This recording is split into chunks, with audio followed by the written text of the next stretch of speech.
When I first read it, I was really blown away. My brain just started going 1,000 miles an hour.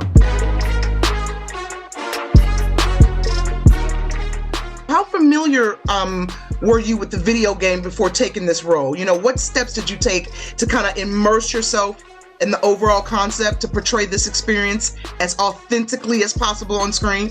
I was familiar with the video game, but the video game was very simply done. It was just a bunch of cars with a bunch of characters. You pick a car character and you shoot at each other.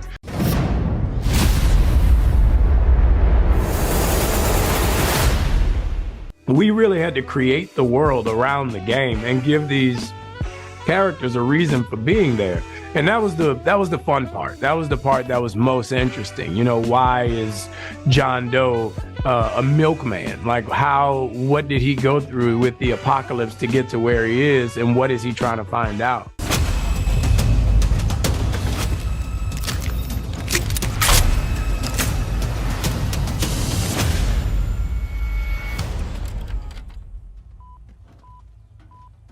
Ladies and gentlemen, start your engines. I know it's up for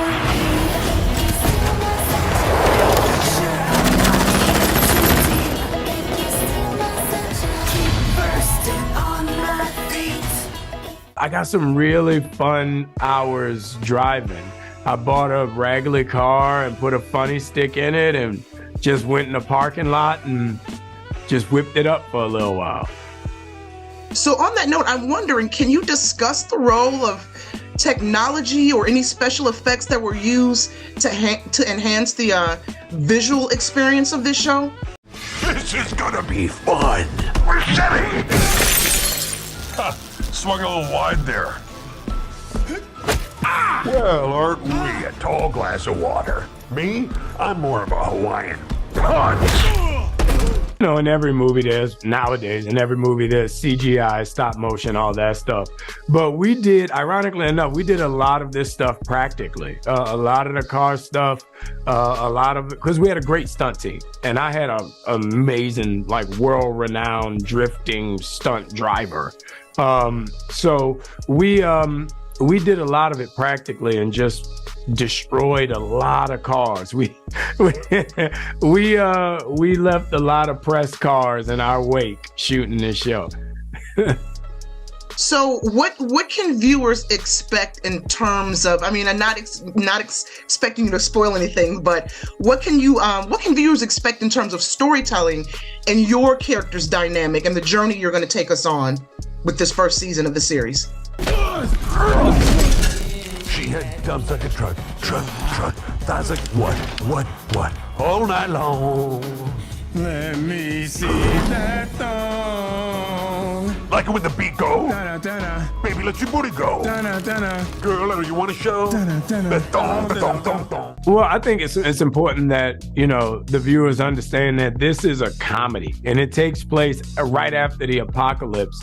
And your main character is a guy who has lost his memory. So all shits and giggles are to the wind and anything is possible.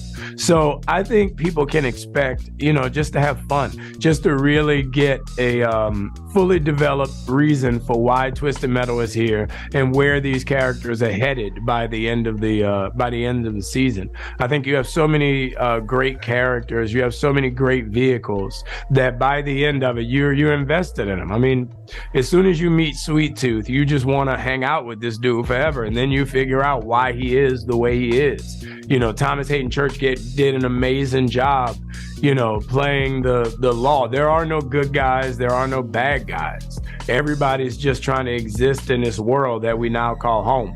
So it's an interesting concept, and it's a lot of fun. Nice pipes, dude, I have to say. That high note, it's perfect. A word? Yeah. Can I go? I got somewhere to be. I thought you said you were coming to the show. Of course I am. Just, can I leave after the show? Well, in that case, tonight is opening night. How do you believe the television show will resonate or be received by longtime fans of the video game? Well, like I said, if anybody know the video game, they know it was literally just Kentucky Derby, like, you know, Rock'em Sock'em Robots. So I think the people who are fans of the game will really appreciate it because there's enough Easter eggs and things put in the game for actual fans of the game to connect with the show. But also there's so much new stuff and so much story now. It really gives you a deeper relationship with the characters that you grew up loving and trying to blow up. So my last question for you today is, can you share your initial reaction when you read maybe even the pilot script, the first draft of the series? I mean, what attracted you to this project, to this character? When I first read it, I was really blown away. My brain just started going 1,000 miles an hour. The idea of what we could do, what it would look like. You know, we were so lucky to get Kitao as our director, and you know, he's just so visually oriented that by the time we got to set, it was a whole much bigger world than I expected it to be. So I was thoroughly impressed and really excited about what that world would look like. Shooting it in New Orleans, you know, how do you take New Orleans and make it look like a completely different time in a completely different place?